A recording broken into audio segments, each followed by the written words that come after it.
Digitalization of money requires a digital ID for all the people that would use that financial system.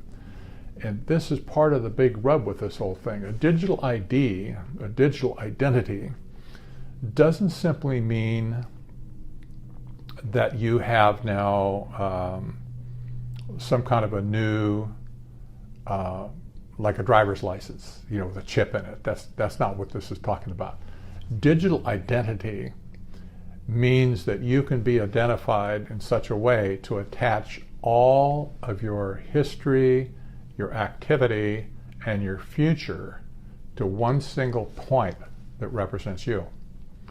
Digital identity means total loss of privacy, total revealing of every conceivable activity that you could be involved with, all tied to one identity, so that wherever you move in the world, you can be known, and that additional transaction history of your travels will be recorded.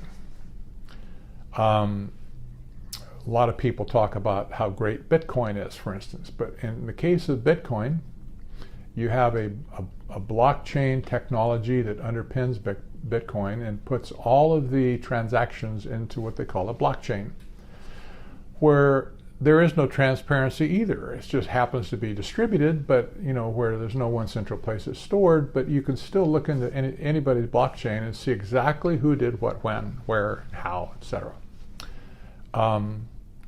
The central banks are intending to create a digital currency that will use blockchain to collect with all of the pieces of information in it, but it will be flashed back to a central computer at the central bank, and it will be stored under your digital identity. That will be able to be analyzed using artificial intelligence software, where they can predict your behavior, and if they don't like the behavior that's predicted, they can modify your behavior before you commit that behavior that's unwanted. This is the essence of scientific dictatorship in the end.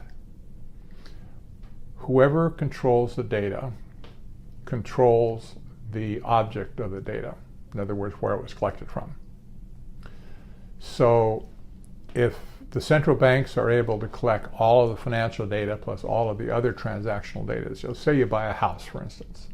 You buy a house, well, there's a blockchain transaction that's generated with that. It's not, you paid money for it, but still the title is recorded in blockchain. That can also be flashed back to your digital identity. So all the parties are known, they're in the computer now, and can be analyzed. Wherever you might go, wherever you might show up, whatever you did on social media, tags where you are, or who you're with, or whatever. All of that information can be transmitted back to be attached to, in blockchain form, attached to your digital identity. So we say that wherever the data is collected from, whoever has that data in their hands will control the source of the data. That means the people from whom it comes. They're intending to do this to the whole planet. The whole planet. It's inconceivable that it's this big. There's 7.5 billion people on the planet, and they want everybody into the system. And you'll see the language, for instance, at the United Nations over and over: no person left behind. No person left behind. No child left behind. We heard that in education here in America. No person left behind. It must be an inclusive system, they say. Well, what that really means is, if you're not in it, we will help you along the way to make sure you get at it one way or another, right? So this is why that we're being driven right now towards this digital system, and it's much bigger than just a matter of replacing the dollar or any other national currency. It's likely going to happen all at the same time, not in stages, whatever, but probably just going to appear one day and say it's necessary now. We must do this now, and they'll do it now. And that would be the end of the old currency system. That would be the beginning of a new currency system.